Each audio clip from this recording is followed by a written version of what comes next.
What's going on, everybody? What's going on? Welcome back to another episode of the Low End Marauders podcast. Thank you for tuning in and listening. Nick's still here holding things down. Really wish Jarek and Kyle were here with me to do this episode since I got a lot to talk about, especially with everything that's going on. Apologies for the late recording session.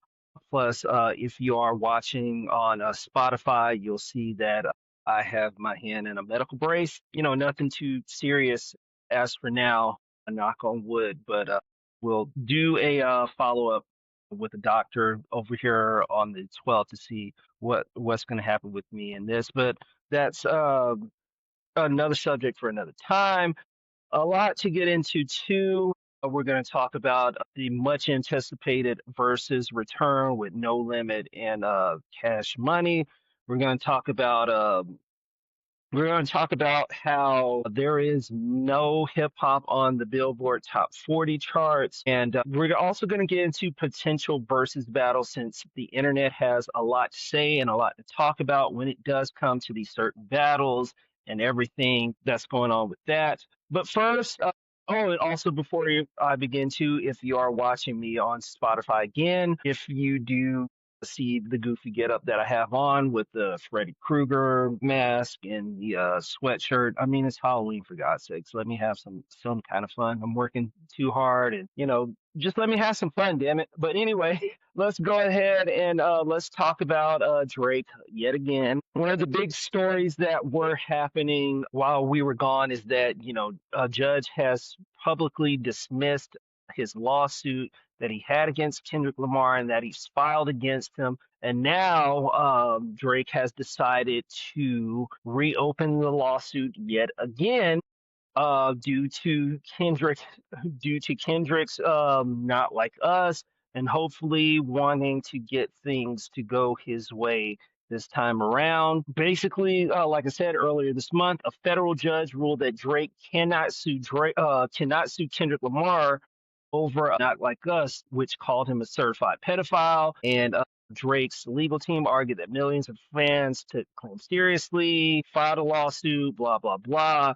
I'm not going to get into too much details because I've gone into this. I've talked about this for the past, we'll say, 12 to 18 months here on this show, despite what little episodes that we've been spitting out. But anyway, Drake has decided to reopen this lawsuit again. And, after this being dismissed, now he really wants to try to get things to go his way with this lawsuit. And now, for me, just by looking and reading everything that he's trying to do and trying to get everything to go his way, because me personally, I think that, Not Like Us has been cancerous to Drake. I feel like Not Like Us is this slow poison that has been going and rotting inside of Drake ever since the video dropped on July 1st of last year in 2024. And, this entirely publicized beef is just going completely out of control with all the shots going after him too. But I really would love to hear Drake's lawyer defend him when Drake himself said on Wax that that Kendrick Lamar was a woman beater. He has, one of his friends is being a baby, is the real father of one of his kids or both of his kids or things like that and all this other stuff too. So I would just love to know what his legal team is saying when it does come to things like that too. But my but my take on this is that when it comes to Drake, I think sometimes it's just best to just let things go because honestly, to reopen a case that was dismissed or thrown out or whatever you want to call it because this guy, calls you a quote unquote pedophile and, just pretty much humiliated you on record in a video and has won several Grammy awards because of said diss. You can tell it's really bothering him. You can tell that he's not stopping until, this is completely over. It's, out of streaming platforms, it's off the radio, it's off YouTube. And Drake, you can tell that Drake is just doing every single thing that he can just to, stop to, not have this song make his life a living hell. But I do remember listening to Joe Budden, and Joe just pretty much calling it like he sees it, and just saying, hey, Drake is a bitch for what he did. The lawsuit, excuse me, has, been thrown out, and now, with him just trying to do all this, it pretty much is just, doing more harm than good when it comes to Drake. I think with him, sometimes you just gotta take a loss. Sometimes you just gotta say, oh, okay, this wasn't for me. I tried my best. It's time to move on.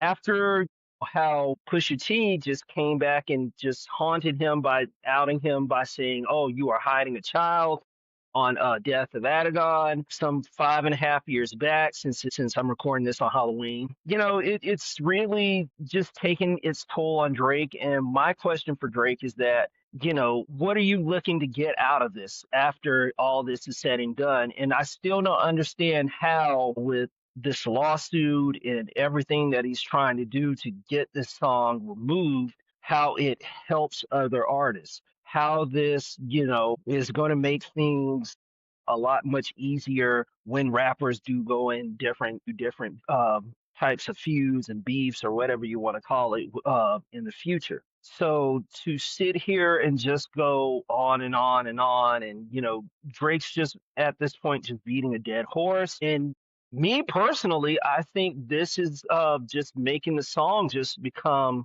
not like us, I should say, just become even bigger and bigger, even though some people are saying that, it's overplayed. Oh, I'm getting tired of it. And me personally, when it comes to Not Like Us, I mean, I haven't heard it for the last couple months, but, with the ongoing World Series between the Dodgers and the Toronto Blue Jays, a lot of people have been coming up with theories, and now they're starting to link everything back together with the two of them. But it would not surprise me if the Dodgers did win, since at the time of this recording, they are down 3-2, I believe. If they do come back, win both games out there in Toronto, it wouldn't shock me if they did decide to play that Kendrick Lamar anthem out there in Toronto. Me, if it does happen, I would love it, and I would just pretty much laugh on social media. And now it really would just be like the ultimate, middle finger to Drake, and if they were to win that too. And plus, with everything that's going on, this also made me think that, is this another, uh, I guess you could say, like a plan or some kind of way for him to promote this upcoming album that he has? Because with that, and with everything that's going on with him, I feel like Drake is just trying to take everything that he's doing, from these mid drops that he's doing to this lawsuit, and he's just trying to throw everything to the wall and try to see which one sticks. Because so far, with all the songs that he's been dropping this year, especially with the three that he's had on that's on this upcoming album, I feel like it's really not doing anything for me personally. Because now that Drake has just turned 39, you can only give me, just like I talked about with Wayne on the Carter Six, you can only give me so many albums of you talking about the same old shit until it gets old. You can only give me so many albums of you talking about the same old shit until the people are ready for something new, whether it's lyrically, sound wise, or both. People aren't just gonna care about it, especially when it comes to, the whole money, Young Money camp that has been going on this entire year. So with that, Drake really needs to hit a grand slam when it does come to Iceman, because with the rocky year that Young Money has had all year, with the disappointment and how terrible the Carter Six was, to the social media alleged Booger Sugar Barbie, known as Nicki Minaj, going off on her Twitter rants. And now with everything that he's doing, and now he's facing another lawsuit about gambling, along with his best friend and ass kisser Adam Ross. I guess yeah, well, I'll call him that. He's an ass kisser, pretty much.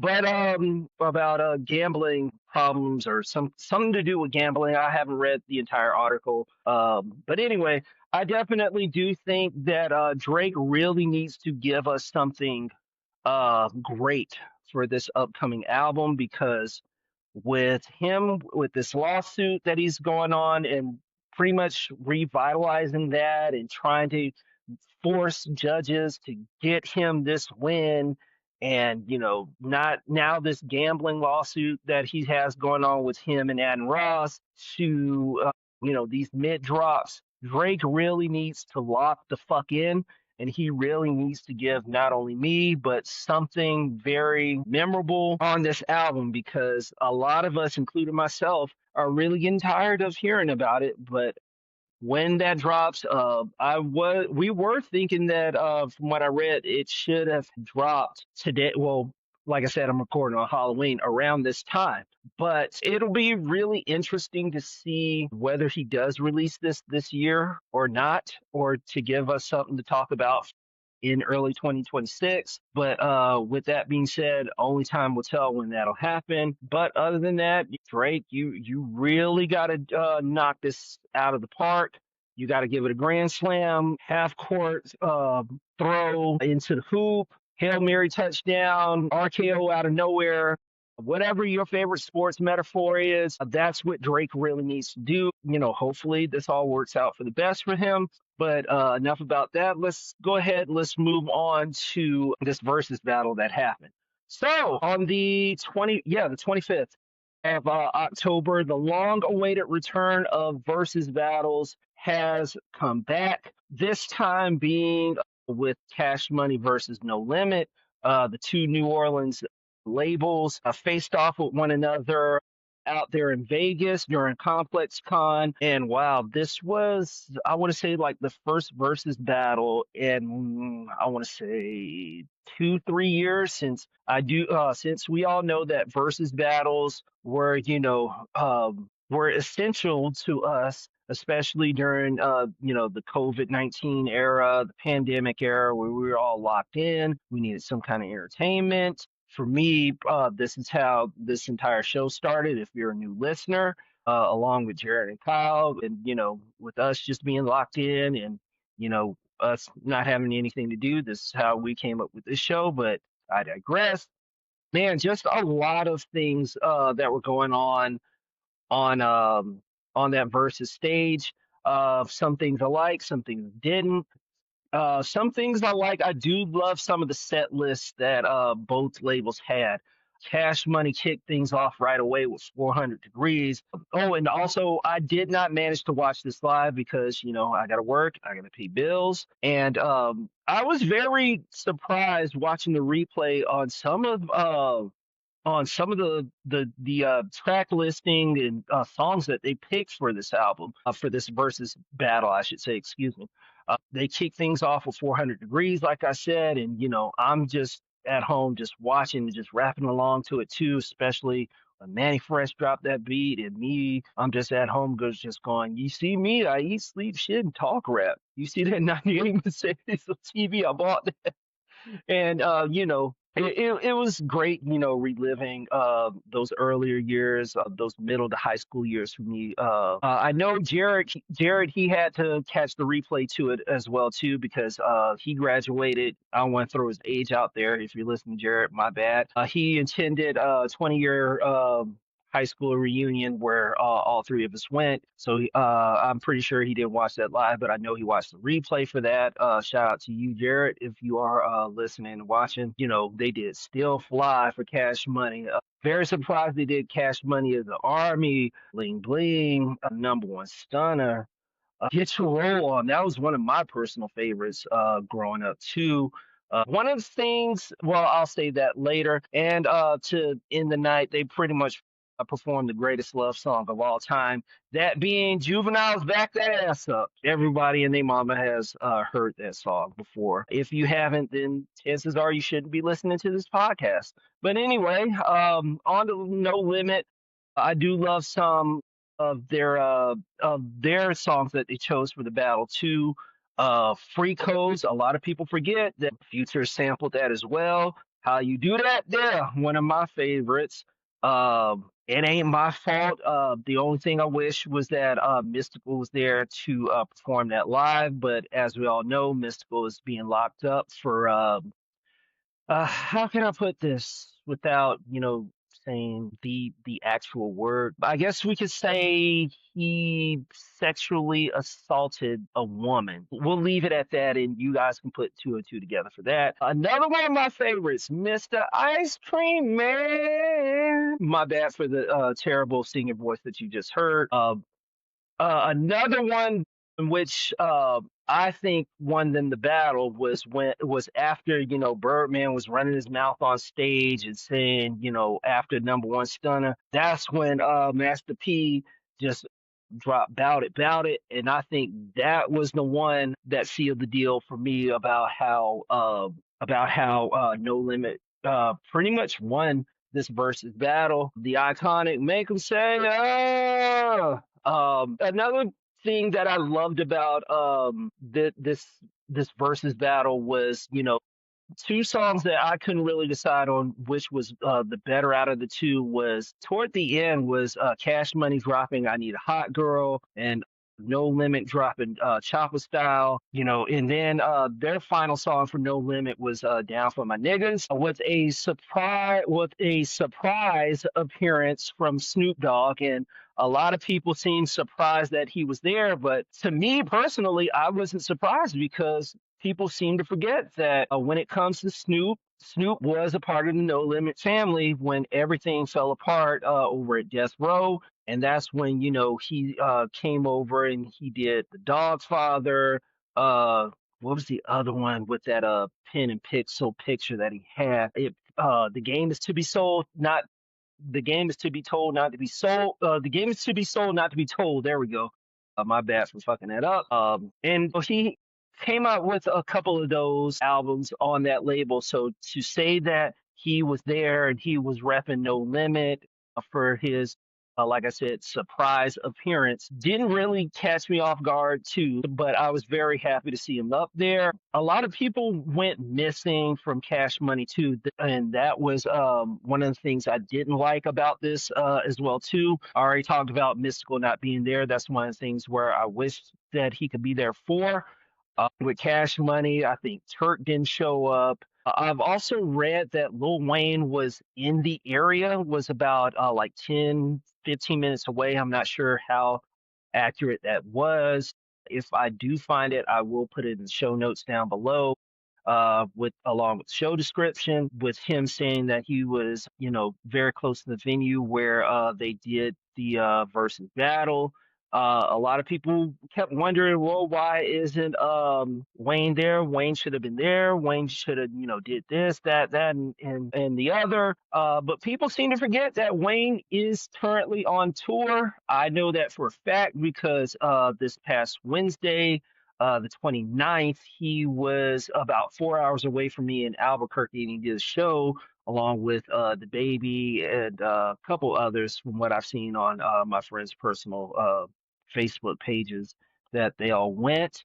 Me, like I've already saw Wayne back in 2013 along with T.I., 2 Chainz back at the same venue in Albuquerque, but that's neither here nor there. Another thing that I didn't like was, them playing, songs and, getting the people to think that was there, that Wayne was there when he wasn't, even though, like I said, he was allegedly in the area. What else happened? I did not like, Birdman, running down on Mia X. That was a very good surprise that No Limit had, was to bring her in. I definitely do think that Mia X does deserve her flowers for being pretty much one of the first ladies of No Limit too, if not the. But I did not like how Birdman just went up there and just pretty much disrespected her on stage, and just saying, I'm not even going to repeat what she said. I'm not even going to reiterate it.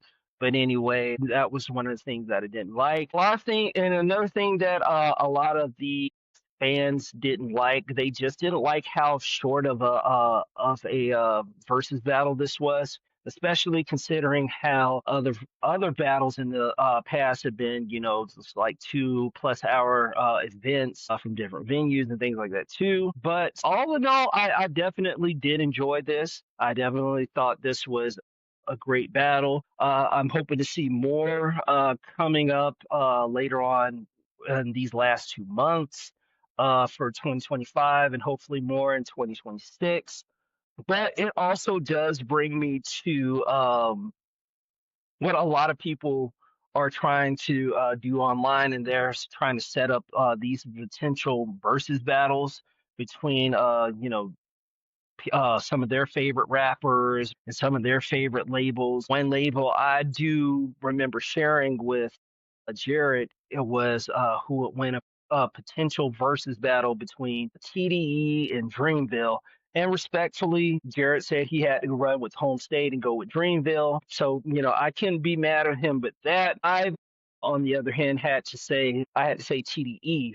And the reason I picked TDE over Dreamville is because, well, let's say for the sake of the show, let's say for the sake of this conversation, Cole and Kendrick, they decide to sit out of this said versus battle. With me, I chose TDE because I know they all have hits. I know Schoolboy Q has hits. We all know this.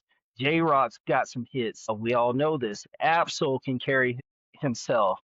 We all know SZA has hits. Ray Vaughn, that label and everybody who's still there, I definitely do think they can hold their own, and they could all come up with something in a 20-song battle against Dreamville. And the reason why, respectfully, I can't say Dreamville is because, like I said, if Cole decides not to participate in this Dream versus battle, can we really say people like JID? Well, I know JID can hold his own, but can we say people like Boss, people like Omen, people like Ari Lennox, who was a part of the label, people like Earth Gang, can those four potentially hold their own with their songs against a label like Top Dog Entertainment?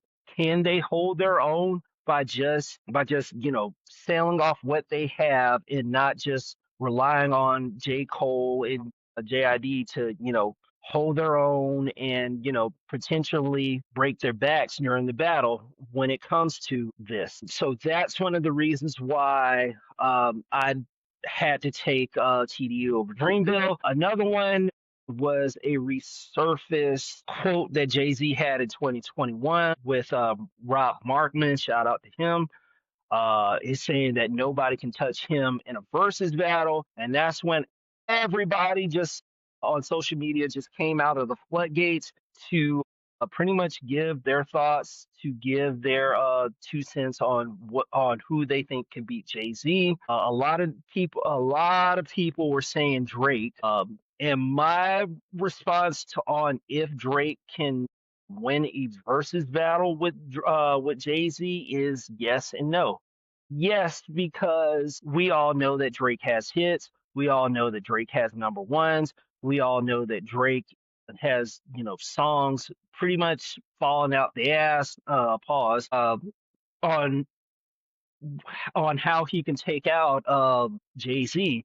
So, him picking 20 hit songs, that's like that for him. It really won't take him that long to, pick 20 and, just go after Jay like that.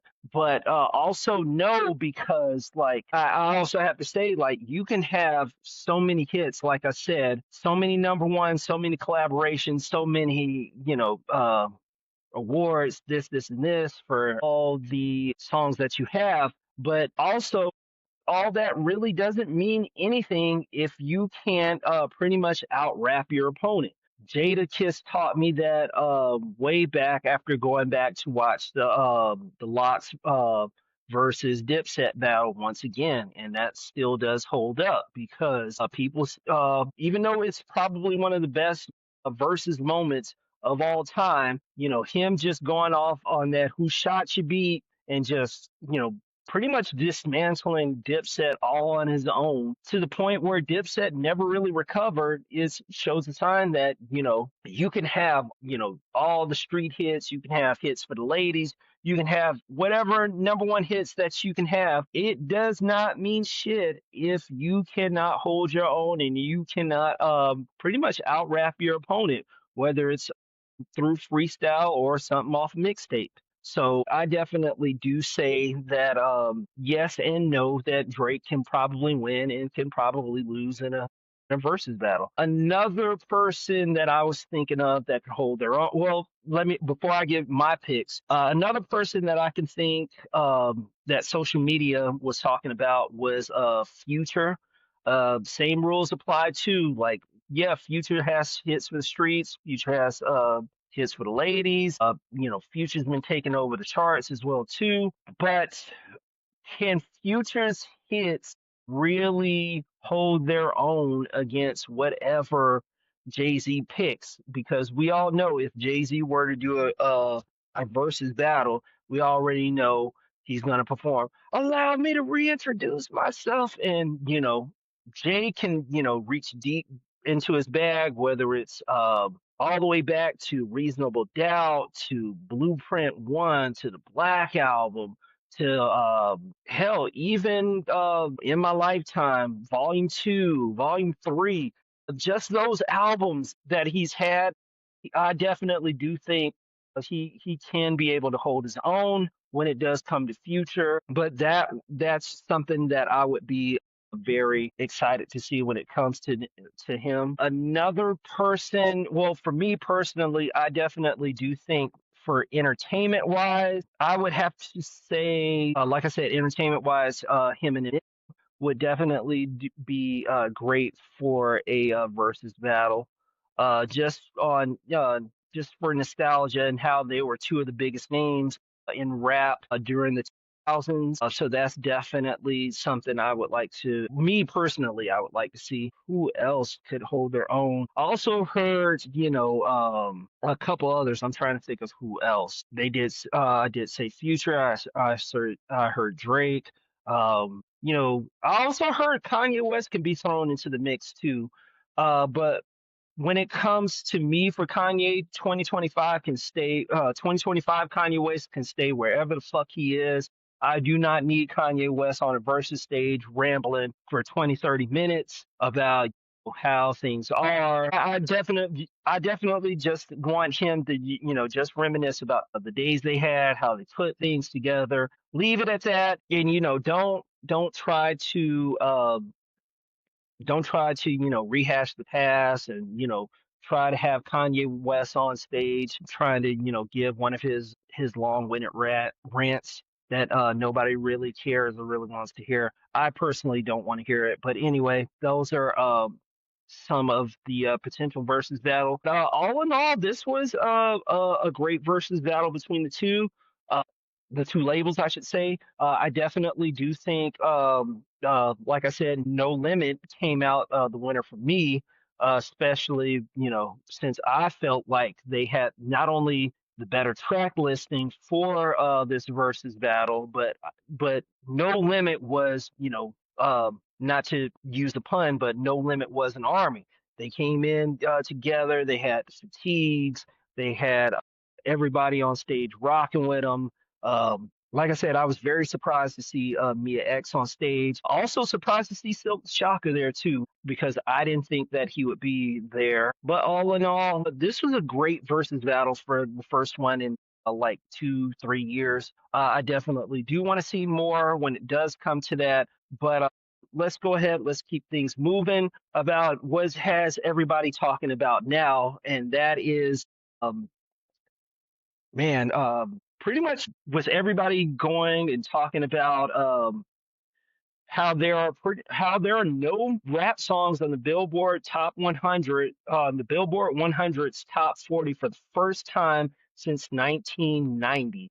And with this having people talking, the last rap song that was on there before we got to where we are now was Kendrick Lamar and SZA's Luther falling off the charts, excuse me, back last Saturday on October 25th. It was the highest ranking rap song at that time, but now since things have changed, and now that we all know that Taylor Swift is pretty much dominating the Billboard spots as well with her recently released album, from what I've read, excuse me. And now, pretty much with everything that has been going on, the highest ranking rap song as of October 31st, 2025, uh, is NBA YoungBoy Shot Calling at number 44. Cardi B Safe with Kalani and Big X the Plug being at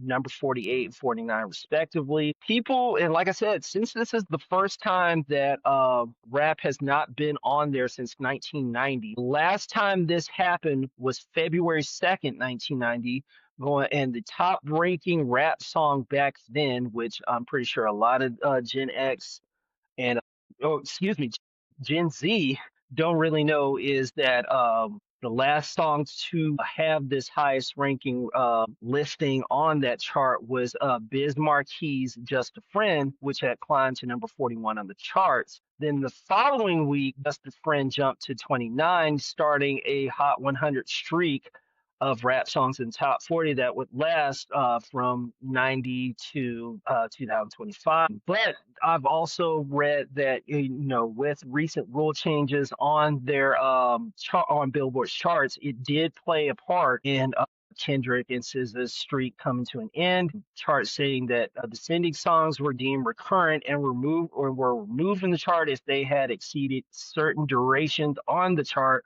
while also falling below certain chart thresholds. So, as from what I have right here on Billboard, I'll even put the link in the description. For example, if they had fallen below number 25 after spending over 26 weeks on the chart, that particular change resulted in the departure of Luther, which had fallen to number 38 on the previous week's Hot 100 in its 46th week on the listing. So, with that being said, now there pretty much have been no rap songs on the album so far, man. And to think about it, there have been a number of songs that I did find online about how these certain songs didn't list. I do have. Hold on, let me look for it right here. Here we go.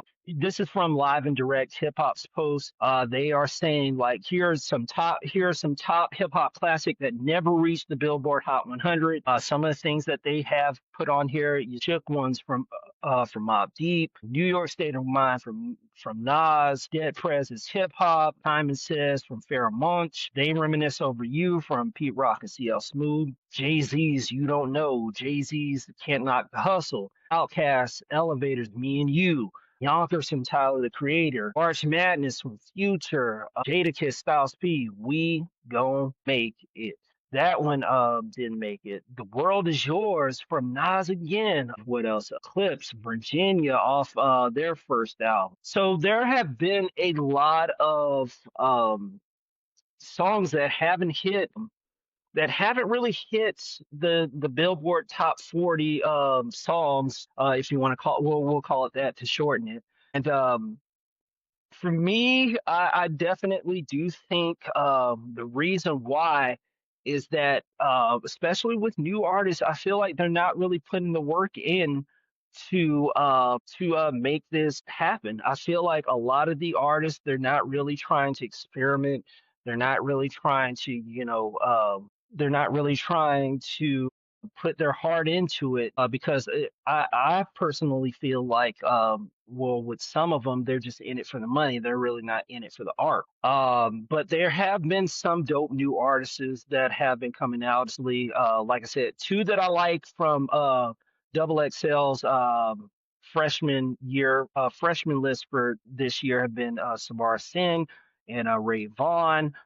Those are two of my favorites off that list. But there have been some pretty dope projects that have came out in 2025, which people seem to forget. Some of my personal favorites. I already talked about the Clips. I already talked about Alfredo 2 and how great of an album that was. Apart from those two, we had let me go back and think. We had Larry June and Two Chains and Alchemist. Life is Beautiful. Love that album. We have Jid. He dropped God Does Like a great album. Evidence, like I said before, he dropped a pretty good album, co with some production from Alchemist on there too, especially knowing how long those two have known each other. That was a great album. Uh, who else? Chance the Rapper. That one doesn't really get talked about enough. He dropped a pretty dope album. Definitely a redemption album, I guess you could say, from him. He dropped that. Who else kept dropping? Ghana dropped a great album, man, and I'm trying so hard not to look on my phone and look up who else dropped great albums. Man, Cardi B is another one that I thought of. I talked about it on the last episode, and so you guys know how I felt about that. But so far, this is definitely one of the best years from rap, especially in my opinion, one of the best years so far in the 2020s, because who knows how long or what's going to happen or who's going to drop in 2026.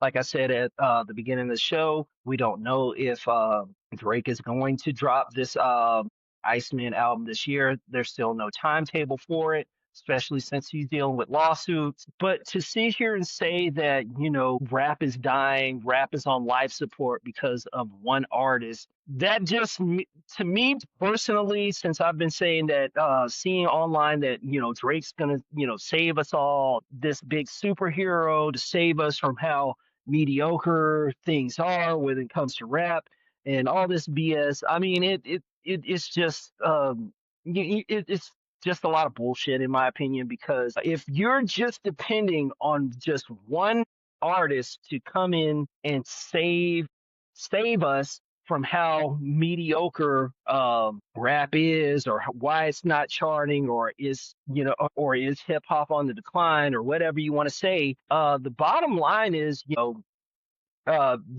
really have to start expanding your taste in music, because not just with him, or whoever artist is hot at the time for these late teens, early 20s, there have been some great albums that you're just not listening to. And I feel like when it comes to that, you need to expand your musical taste when it does come to, certain artists, because there are, like I said, great artists that have put out great music this year. Ghostface Killer, that's another one I just thought of, to, build the charts, I guess you could say, or help, get people to listen to the music. Because say that, again, to say that Drake is coming to, take over number one spots when he's been dropping, at least 3-4 songs, and the highest one that he had was number 2, and that was with What Did I Miss? And pretty much with that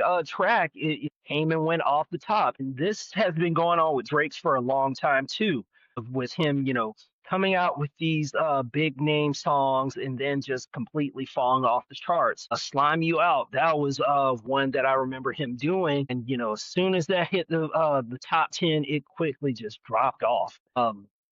It's not going to be just Drake that's gonna, I guess you could say, boost rap sales or boost people to get back into the top 40 or top 10 or whatever you want to call it. I definitely think it really does take more people than him to get people back listening, and get people to have them selling singles and records, or streams, or whatever you want to call it, to get us back on top.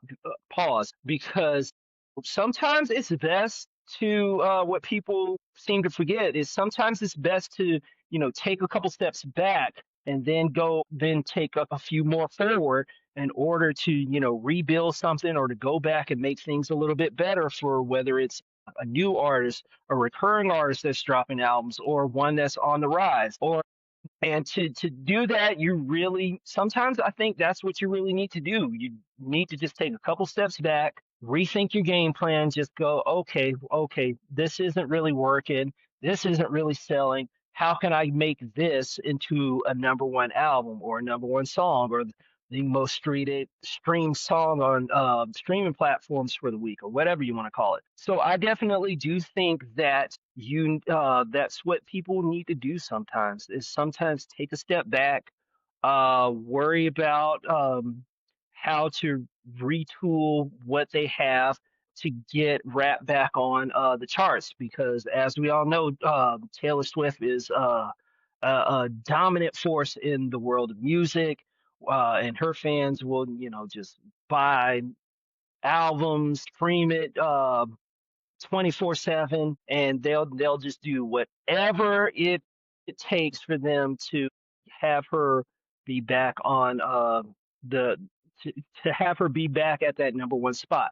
But other than that, I think when it does come to billboards, I do think we'll be fine. I think we'll be all right. But I do think that something does have to change when it does come to, the quality of music and, how people are just pretty much putting it out. Because, like I said, I feel like people aren't just really trying anymore. I feel like people are just, putting together some of the simplest lyrics over, trap beats, trap drums, and just saying, here you go. Now just give me the money. And I feel like that's not going to work because, your worth ethic shows what you're willing to put out. And it's going to show in the music and to fans like, oh, okay, he gave me this again. And, people aren't going to want to buy it. People aren't going to want to consume it. And they're going to be looking off into for the next big thing in rap.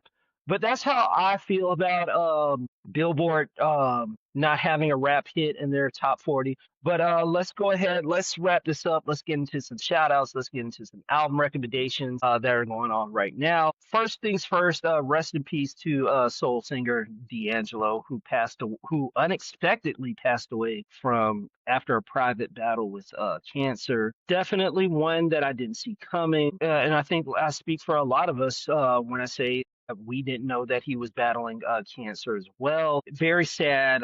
I do feel sorry, and my heart goes out to his son because not only did he lose his father, he also lost his mother, who people seem to forget is Angie Stone, who passed away earlier this year due to a car accident that happened. And I just really hope that things work out for him. I hope he still has his head up high. He is just trying to, keep living life. That's all I can really say and really hope for. But definitely rest in peace to him. Shout outs to everyone still sticking with I'm starting to get comfortable doing these video podcasts. If you like I said, if you are watching me on Spotify again, and I'm also thinking maybe I may just upload this to YouTube too, in case people want to don't have if you don't have video feeds on Spotify, you can definitely watch and see this ugly mug on there too. So I'm definitely thinking about that. Shout out to Kyle, still doing his DJ thing. Shout out to Jared. He's still, giving me more topics and more things to talk about and discuss whenever I can think of anything too. So he's still playing a part in this podcast too. Again, we're still going to try to figure it out, still trying to help him get back on the show because, his takes matter, Kyle's takes matter, my takes matter, because without those two, like I said, I don't know how I could still be doing the show without them. I'm all right. But anyway, shout out to everybody that's still listening. And also, I am working on new t-shirts for the shop too. I am working on just a couple other things too, but had to take a little break for a second too, because as you can see, still wearing this medical brace and going to get looked at a doctor over on the 12th. to see what they say or what's going to happen with me when it comes to this. Anyway, album recommendation. Let's go all the way back since today, well, since at the time of this recording it's Halloween. Let's go all the way back to 25 years to Outkast with Stankonia. Oh man, so much can be said about Outkast Stankonia. Pretty soon, just a couple of weeks, they're getting inducted into the Rock and Roll Hall of Fame. So many great hits off this album too, from Miss Jackson, EOB, what else? So Fresh and So Clean. Those are just some of the they pretty much have become staples in Outkast set lists whenever they did tour way back when. And now it's great to see that, you know, they're finally getting their dues, they're finally getting their respect and love that they deserve inside of the Rock and Roll Hall of Fame. I want to say that is airing live on one of these streaming apps. I can't think of which one it is off the top since obviously I'm doing this and I should have looked that up. But anyway, definitely go back, check out Outkast Stankonia since Halloween 2025 marks it the 25th anniversary. Great album, great Southern album. Other than that, I will be doing another classic rap review coming up here shortly. I'm also working on another one to record and get put out for you guys as well too. But other than that, I want to say that's it. I think this was a good show. Episode 84 is in the books. Other than that, we thank you guys for, you know, still staying with us, still rocking with us for this long. And as always, we thank you and for your support, and we thank you for listening to the Low End Marauders podcast.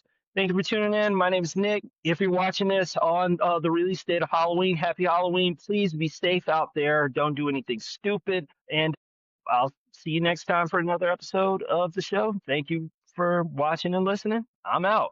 Peace.